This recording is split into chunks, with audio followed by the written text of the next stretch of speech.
Hello అండి.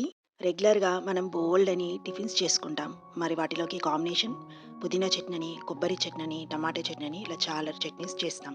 But అందరూ రెగ్యులర్‌గా నచ్చే చట్నీ పల్లీ చట్నీ. సో, ఇది ఎందుకంటే టేస్టీగా ఉంటుంది అండ్ ఫాస్ట్‌గా చేసుకోవచ్చు. సో, ఈరోజు మీ ముందుకు ఆ పల్లీ చట్నీ రెసిపీతో వచ్చేసాను. సో, ఈ పల్లీ చట్నీలో కొంచెం కొబ్బరి కూడా యాడ్ చేసి మరింత టేస్టీగా చేయాలనుకుంటున్నాను. సో, ఫస్ట్ మనకు కావాల్సినన్ని పల్లీలు దోరగా వేయించుకోవాలండి. ఇక్కడ నేను ఒక కప్పు పల్లీలు తీసుకొని దోరగా వేయించుకొని చల్లారడం కోసం పక్కన పెట్టుకున్నాను. నెక్స్ట్ అదే ప్యాన్‌లో ఒక 1 స్పూన్ ఆయిల్ వేసుకొని, మీరు కారం ఎంత తినాలనుకుంటే అంత. గ్రీన్ చిల్లీ వేసుకోండి. అలాగే పుట్నాల పప్పు అంటారు కదా! అది కూడా వేసుకోండి. కొంచెం కరివేపాకు వేసుకోవాలి. అండ్ కొబ్బరి. ఈ పులుపు కోసం కొంచెం చింతపండు వేసుకుంటున్నాను. ఇవన్నీ కూడా లైట్‌గా వేయించుకోవాలి. సో, ఇక్కడ నేను కొబ్బరిని పచ్చిగా వేయకుండా కొంచెం నూనెలో వేయించుకుంటానండి. సో, దీనివల్ల గ్యాస్ ఫార్మ్ అవ్వకుండా ఉంటుందనమాట ఇలా వేయించుకోవడం వల్ల. అండ్ కరివేపాకు కూడా తాలింపులో వేసుకుంటాము. బట్ ఇలా నూనెలో కూడా కాస్త వేయించుకొని వేసుకుంటున్నాను.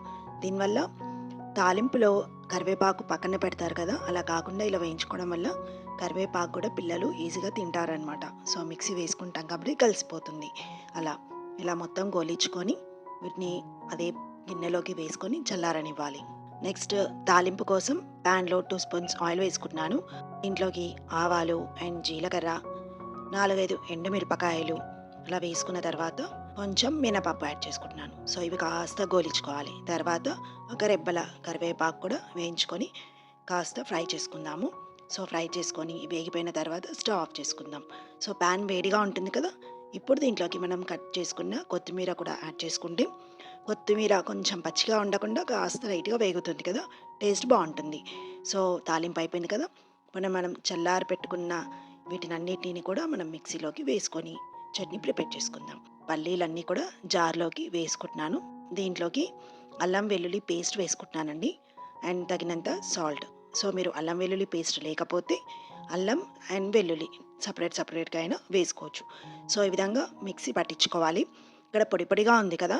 సో, దీన్ని మీరు కాస్త కొంచెం తీసుకొని పక్కన పెట్టుకొని మళ్ళీ వాటర్ యాడ్ చేసుకొని చట్నీ ప్రిపేర్ చేసుకోవచ్చు.